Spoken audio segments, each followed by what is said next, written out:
Salut à toutes et à tous, c'est Comics4, j'espère que vous allez bien. Pour ma part, ça va très bien. Aujourd'hui, on se retrouve pour une toute nouvelle vidéo, une vidéo achat comics. Comme vous avez vu dans le titre, j'ai pas mal craqué. Alors, j'ai fait beaucoup de ventes, c'est pour ça aussi. Mais du coup, j'ai fait beaucoup d'achats. Et on va commencer tout de suite par les achats occasion de ce mois-ci. Hop, on commence par ça, des Deluxe. Là, vous avez le tome 2, mais en dessous, il y a le tome 1 de la série Wolverine. Alors, c'est les Deluxe sous l'ère Krakoa, de base géré par Jonathan Hickman. Là, sur la série de Wolverine, c'est Percy et Kubert, avec aussi un peu de Paco Medina. On a pas mal d'artistes, mais c'est les trois, enfin c'est les deux qui reviennent surtout. Percy et Kubert. Donc pourquoi j'ai pris? Parce que je voulais me lire un peu de Wolverine. Moi, vous savez que les Domnofix et tous les kiosques, enfin les softcovers comme ça, j'ai lâché parce que je trouve qu'il y avait trop de séries et que du coup j'avais un peu de mal. Même si certaines étaient excellentes, je trouve. Et du coup, c'est pour ça que je suis parti sur les Deluxe. Je vais me tester certaines séries en Deluxe. Parce que certes, beaucoup de séries sont reliées entre elles, mais ça gâche vraiment pas la lecture, je trouve. Enfin, c'est ce que j'ai trouvé quand je lisais Dawn of X, à part sur une ou deux séries. Du coup, si des fois j'ai des occasions, euh, bah, voilà, sur les Deluxe, j'irai parce que c'est pas cher et parce que déjà c'est cool, j'adore le format Deluxe. C'est littéralement des mini-omnibus, hein. Là, c'est du 320 pages, 300 pages, pour à peu près 35 euros, 32 euros, il me semble. Donc, moi, je trouve ça vraiment cool au niveau du prix. Wolverine, c'est un personnage qui m'attire énormément à chaque fois. J'adore le retrouver. Donc, là, une série sur lui, c'est totalement oui. Il y a aussi le film Deadpool et Wolverine qui est sorti, donc ça aide aussi. Et du coup, j'ai eu les deux pour 40 euros, frais de port compris. Donc, c'est cool, hein, j'ai économisé un bon 20-25 euros au moins. Donc franchement c'est plutôt cool. Donc là les deux tomes, ils sont vraiment en état parfait. Je vais pouvoir me lire ça. Je sais qu'il y a le tome 3 qui sort à la fin de l'année, ou vers novembre à peu près. Donc voilà. En tout cas les dessins sont vraiment super beaux je trouve. Je suis impatient de me lire ça. Hop, les deux petits tomes de Wolverine. Enfin petits, tout est subjectif. Ensuite on va partir. Alors, c'est les dernières occasions, mais c'est vraiment une bizarrerie. Vous allez me dire qu'est-ce que c'est. Et en fait c'est les soft covers Marvel Comics. Alors deux, parce que c'est le deuxième relaunch, ceux de 2024. Alors pourquoi j'ai acheté ça? Premièrement, je les ai trouvés à vraiment pas cher. C'était 5 euros le softcover. Il y en a 7. Du coup, vous faites le calcul assez rapidement. 35 euros pour tout ça. Alors, donc déjà, c'est bien. Moi, je trouve que le prix est déjà excellent. De base, c'est à 16 euros. Moi, vous savez, j'ai commencé les comics avec les kiosques à l'époque. C'était vraiment, je trouve, le truc qui était parfait, vraiment parfait dans les comics d'avoir des kiosques. Tu suivais plein de séries régulières en même temps. Tu pouvais lire plein de séries. Tu avais ton truc mensuel, ton petit rendez-vous mensuel que tu allais acheter à chaque fois. Tu n'étais pas obligé de dépenser je sais pas combien d'argent pour avoir les séries principales de l'univers Marvel. Alors, c'était 7-8 euros, c'était beaucoup moins épais évidemment, mais c'était vraiment cool. Et du coup, là, voilà, j'ai un petit coup de nostalgie, ça me manque vraiment, moi. Les softcovers, je trouve que c'est pas. Moi, je trouve que c'est une bonne chose, les softcovers. Après, évidemment, les séries qui sont dedans, ça c'est autre chose, hein, ça varie. Parce que ça, c'est selon la qualité des artistes. Mais en tout cas, moi, je trouve que le softcover est une très bonne idée, toujours, même si c'est 16 euros. Alors, c'est 160 pages, donc c'est à 1 euro et 10 pages, on va dire. Mais moi, franchement, je trouve que ça reste toujours une bonne chose, les softcovers. C'est important qu'il y en ait. Alors, certes, c'est pas des kiosques, certes, les kiosques ont disparu. Même si Panini essaye de faire le retour des kiosques avec les Marvel Giants, un truc comme ça. J'ai vu ça, mais c'est plus destiné aux enfants. Mais vraiment, moi, c'est un coup de cœur perso, les kiosques, les softcover. Donc voilà, je suis tombé dans la nostalgie. Il y a beaucoup d'épisodes que j'ai déjà en VO, mais c'est pas grave, c'est vraiment pas grave, parce que c'est à peu près la moitié du softcover à chaque fois. Et honnêtement, ça me gêne pas. Moi, j'aurais un peu mes softcovers, je me lirai ça de temps en temps. Pour les séries que je suis pas en VO, par exemple. Je ferai pareil sûrement pour les Ultimates. Voilà, c'est du compétisme, c'est de la collection, mais moi en tout cas ça me tient à cœur. Du coup, ce qu'il y a à l'intérieur, alors, je tiens quand même à faire une petite analyse parce que ça fait longtemps que je n'avais pas ouvert. Enfin, je crois que j'ai jamais ouvert le softcover, il me semble, à part les Dawn of X. On a pas mal de trucs hein, quand même. Je trouve que c'est quand même bien géré. On a toujours la page de présentation hein, avant le comics Suzy. Donc là, c'est Amazing Spider-Man. On a la page de présentation avec les artistes, le chapitrage et la review de l'épisode précédent. Et du coup, vous avez la cover et ça part. Et à chaque fois, c'est coupé comme ça. Donc c'est pas mal, je trouve. Et à la fin, vous avez ça sur toutes les séries. Et du coup, à la fin, vous avez le teaser du prochain épisode avec une galerie de covers aussi, ça m'a un peu surpris.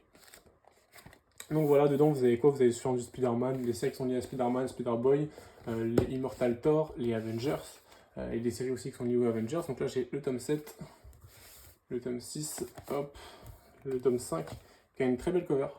Ils existent aussi en variant collector, mais moi je les prends pas parce que je vois pas trop l'intérêt. Mais après, alors certes, c'est du dur, mais moi perso, j'aime bien le souple. Vous voyez la Spider-Boy. Alors je sais que la série est pas forcément bien, Spider-Boy. Mais écoutez, après moi je vais lire. Je ne me fie pas aux avis forcément des gens. Je lis. Si j'aime bien, j'aime bien. Si j'aime pas, j'aime pas. On va partir sur du neuf. Alors j'ai acheté beaucoup d'omnibus. Et on va commencer, avant de commencer par le Marvel, finir par le Marvel, parce que là il y a quasiment que du Marvel, on va faire vite fait 2-3 comics que j'ai eu. Hop, c'est de l'indépendance, alors c'est Panini, mais c'est 8 Billion Genies de Charles Soule et Ryan Brown. Je connais pas Ryan Brown, Charles Soule, je l'ai déjà vu 2-3 fois, notamment j'ai lu quelques épisodes de Daredevil. Si je dis pas de bêtises, c'est lui. Alors qu'est-ce que ça parle? Ça parle que 8 milliards d'êtres humains sont sur Terre. Ils vont tous recevoir un génie, et donc forcément un vœu. Et du coup, ça va créer toute une panoplie d'histoires. Voilà, le scénario m'a vraiment intéressé, j'ai pas été spoil. Voilà, c'est un titre qui m'intéressait. Je trouve que Panini ont fait pas mal d'efforts sur leur titre indé. Je trouve qu'au début, ils étaient vraiment hyper chers pour une pagination vraiment faible. Là, on a une belle pagination, c'est à peu près 25 euros, je crois. Mais on est, je sais pas, on a combien de pages, hein, on a 8 épisodes. Et on a, on a des bonus à la fin. Au niveau du format, ouais, je trouve qu'ils ont plutôt pas mal fait ça. Bon, ça c'est une cover un peu galactique, ça c'est t'aimes ou t'aimes pas, mais je trouve que ça va avec le thème, ça va avec la cover qui est plutôt belle. Derrière, on a ça. Franchement, je trouve ça réussi pour le coup pour Panini. Alors, faut leur jeter des pierres quand ils font de la merde, mais quand ils font des trucs bien, bah moi je le dis franchement, et là j'ai vraiment accroché sur ça. J'aime vraiment bien la cover. L'édition aussi. Pour ce qui est du comics, je trouve que le niveau du dessin, je connaissais pas Brown, mais c'est plutôt pas mal. C'est plutôt pas mal, ça se lit vraiment simplement. Alors, évidemment, c'est pas le comics très mainstream en termes de visuel, mais écoutez, ça se lit vraiment bien. Ça se lit vraiment bien, je trouve. On a des belles doubles pages, une colorisation qui est assez spéciale, mais qui est plutôt cool aussi, je trouve. Voilà, moi franchement, je valide totalement. 8 Billion Genies, du coup, chez Panini Comics, à peu près 25 euros, il me semble. Moi, ça, j'ai acheté directement. Ça fait plusieurs mois que je voulais me l'acheter, dès sa sortie, à vrai dire. Et là, j'ai pas hésité. Ensuite, alors ça, c'est une bizarrerie. J'ai eu dans un colis, littéralement ça, offert par, du coup, mon comic shop. Un Batman Infinite. On en parlait en plus des softcovers. Bah, ça, ils n'existent plus maintenant, mais avant, ils faisaient ça, Panini. Enfin, Urban, je veux dire. C'était les softcovers, du coup, c'est le même principe.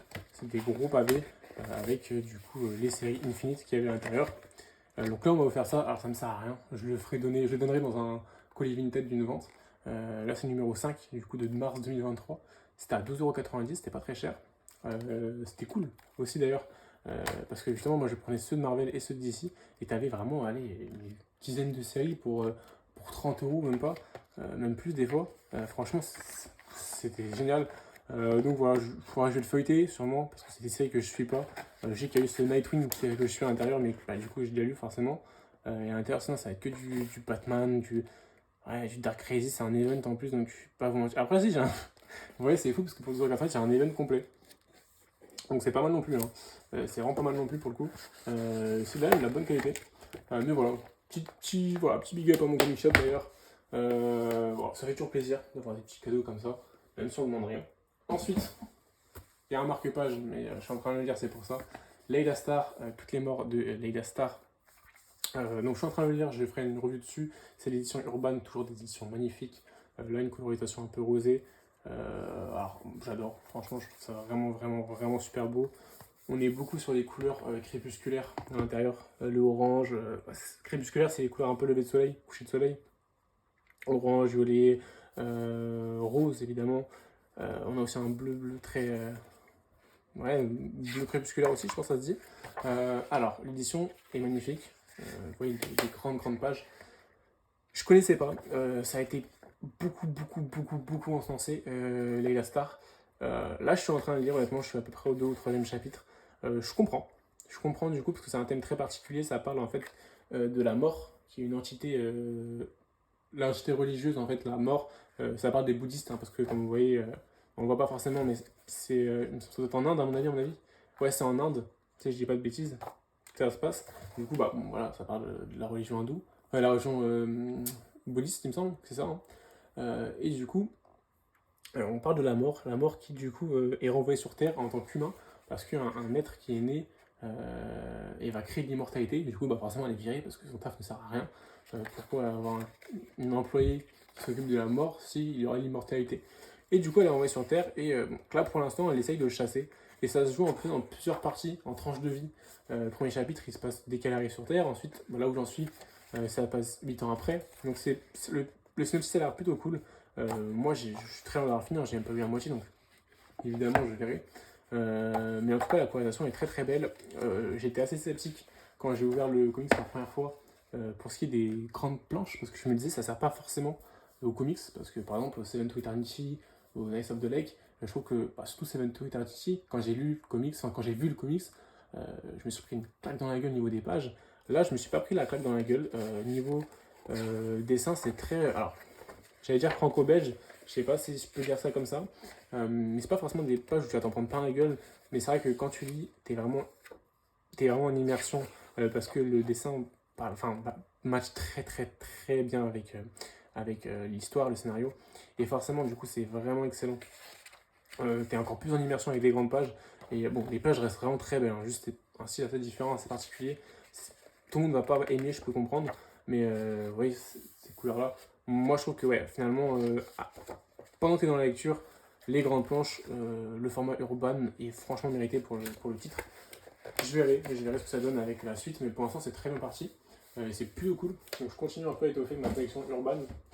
Et pour finir avec les urban, après, on va passer aux omnibus. Geiger, The Night Geiger. Pourquoi? J'ai lu la VO, j'ai vraiment aimé. Je vous ferai une review dessus. J'ai vraiment kiffé Geiger. Du coup, je me suis dit quoi? Parce que c'est tout un univers en fait maintenant.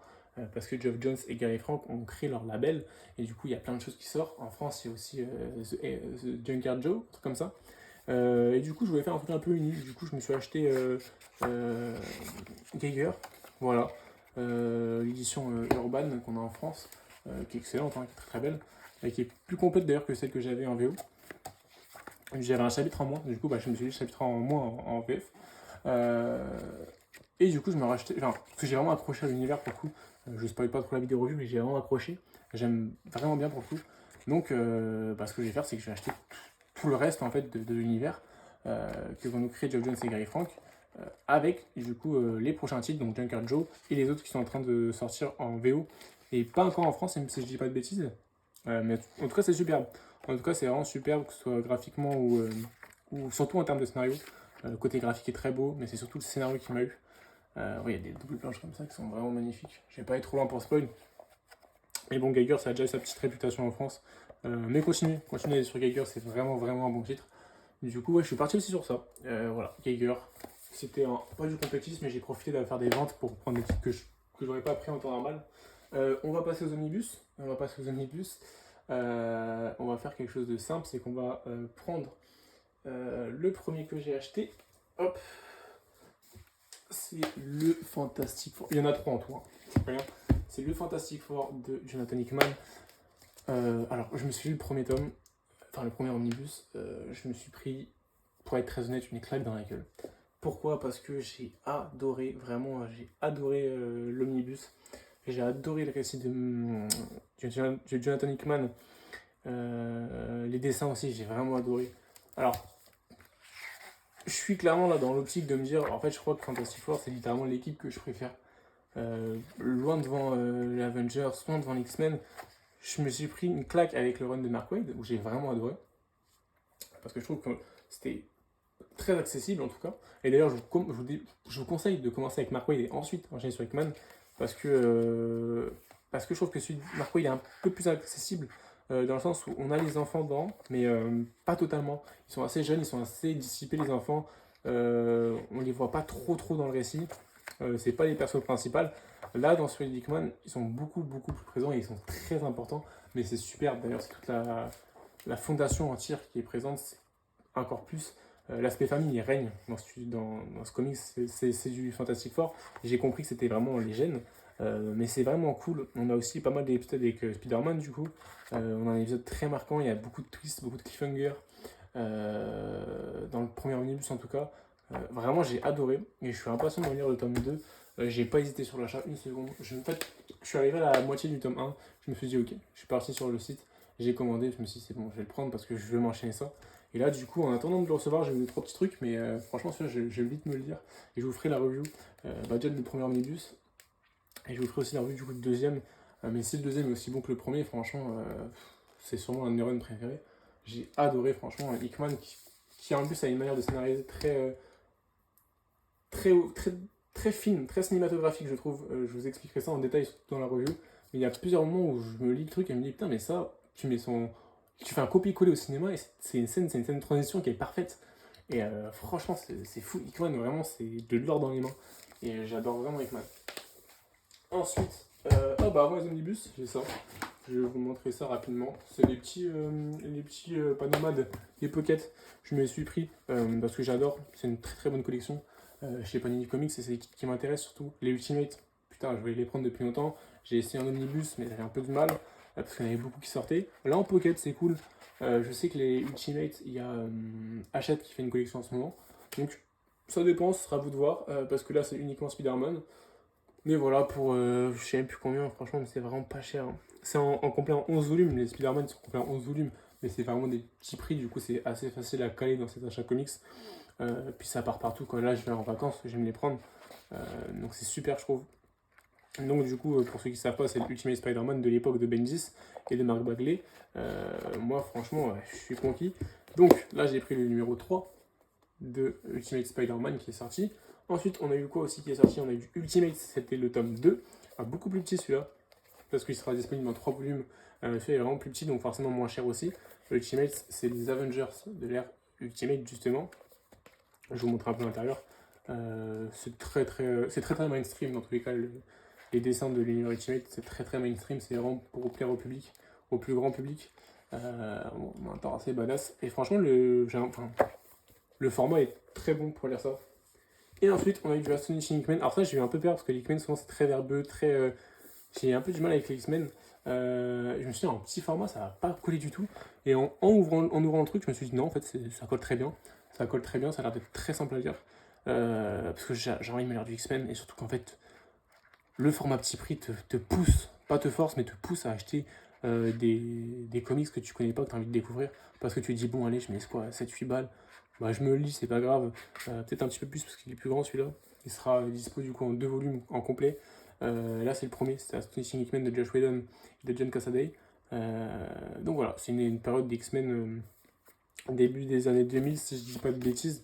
Ouais, j'ai pas écrit là, 2005, ouais, 2004 jusqu'à 2005 pour l'instant. Donc voilà, c'est très très cool. Je suis assez content. Pour l'instant, je trouve qu'il y a des très très bons choix de Panini sur les sorties. On continue sur les X-Men avec l'Omnibus. Uncanny X-Men. Uncanny X-Force, excusez-moi. Pourquoi? Alors déjà, la cover, elle tape. La cover, elle envoie un truc de fou. J'ai lu Rick Remender, je me suis dit, ah, pas mal. X-Force, bah, comme X-Force, vous savez très bien que j'adore les X-Force. C'est une équipe, moi, qui m'a toujours plu. L'essence même des X-Force m'a toujours plu. Après, bon, selon les runs, ça change. J'ai pas tout lu des X-Force, évidemment. Celui-là, par exemple, je l'ai pas lu, alors que c'est sûrement le plus connu, je pense, si je dis pas de bêtises, ou l'un des plus connus en tout cas. Jérôme Peña au dessin, bon, ça c'est une valeur sûre, je trouve.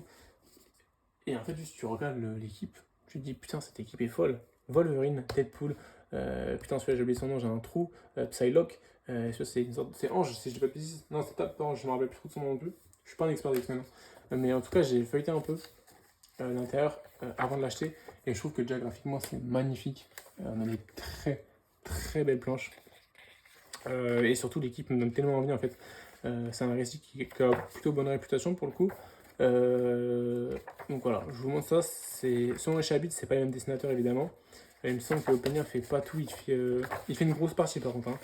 Si je dis pas de bêtises. Ouais, il fait une bonne partie quand même.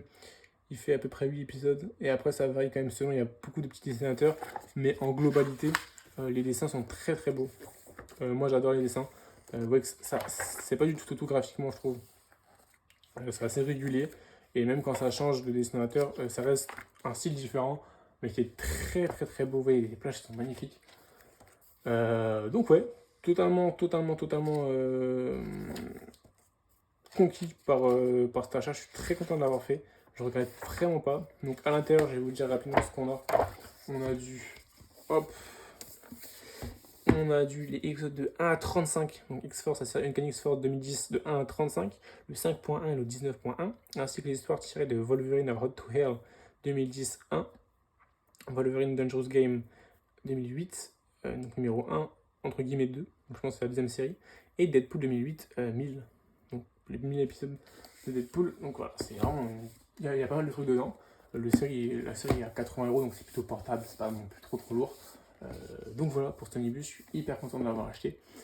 Je vais me le faire assez rapidement. J'ai un vrai coup de cœur pour l'omnibus. Franchement, moi j'adore ça, vous savez très bien. J'ai ceux de Thor du Tonnerre qui sont des gros pavés que j'ai adoré. J'ai les Annihilation qui sont mes comics préférés pour le coup. J'ai ceux de Mark Waid. Là j'ai un à lire, j'ai déjà ces trois là du coup, plus l'omnibus d'Avengers de Bendis et les Marvel Zombies. Donc j'adore l'omnibus, je préfère me les acheter, de les stocker. Là, du coup, vous savez que j'ai déjà fait une review sur les premiers épisodes de Marvel Miles Morales, et là, voir, c'est pas le cas. Mais pas l'omnibus, mais sur les 3 Marvel Next Gen, 3 premiers, il me semble, ou les 4 premiers, j'en rappelle plus. Et là, du coup, la deuxième suite, la suite, je pouvais soit la prendre en Next Gen, soit la prendre en omnibus. Je me suis dit, allez, je vais la prendre en omnibus. C'est du Bendis, c'est du Sarah Pichelli. J'ai adoré la première partie. J'ai vraiment adoré. C'était un gros coup de cœur. Je trouve que c'était très bien écrit comme personnage. C'était une très bonne introduction de personnage. Que ce soit pas forcément que le super-héros, mais aussi l'aspect famille, l'aspect tout ce qu'il y a autour. Il avait un très bon entourage. J'avais un truc où j'étais sceptique, où je me dis, bon, il a un très très bon background. Maintenant, j'attends de voir vraiment des ennemis qui sont phares à Miles Morales.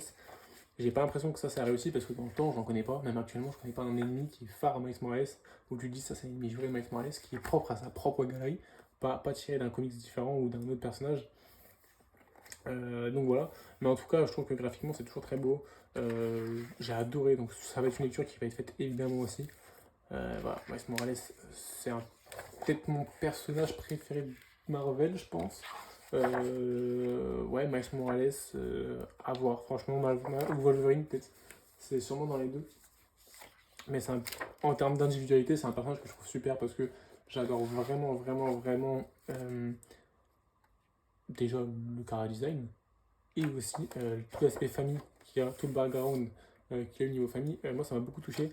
Et tout l'aspect qui est aussi sociétal parce que c'est un Spider-Man qui est noir, qui est différent. C'est arrivé au bon moment, la création du personnage, je trouve. Et il a été assez impactant, et encore aujourd'hui, hein, avec les films. C'est un personnage qui a un vrai impact sur la culture, Miles Morales, et je trouve que c'est vraiment mérité. Et il faut des personnages comme lui, en fait. Et vraiment, franchement, trop cool. Franchement, vraiment trop cool. Je vais me lire ça assez rapidement. Donc voilà, pour mes achats comics, vous avez vu qu'il y en a vraiment beaucoup de lourd. Je vais me lire ça le plus rapidement possible. Vous aurez beaucoup de revues, forcément, du coup. Qui dit beaucoup de comics, dit beaucoup de contenu, forcément. Merci pour continuer de vous abonner, merci du soutien encore, merci des vues. Et j'ai vu que j'ai fait un short, le premier short que j'ai sorti là, de la nouvelle série, qui a 450 vues. Alors je sais que c'est exceptionnel et que les autres ils vont faire quoi dans les 50 vues, mais c'est pas grave, c'est franchement cool. Je suis très content. Merci à vous pour vos retours, merci à vous de soutenir la chaîne toujours. On est dans les 820 abonnés, alors que, comme j'ai dit, mon but c'était les 800 abonnés à la fin de l'année. Bon, bah c'est super, on est déjà 20 de plus. Merci encore une fois. N'hésitez pas à liker ou commenter si la vidéo vous a plu. N'hésitez pas à me dire aussi si dans ces achats-là où il y a des trucs que vous avez lus, sans spoiler évidemment, me donner vos retours, c'est toujours cool. Sur ce, je vous souhaite une bonne journée ou une bonne soirée et surtout de très bonnes lectures. Salut tout le monde.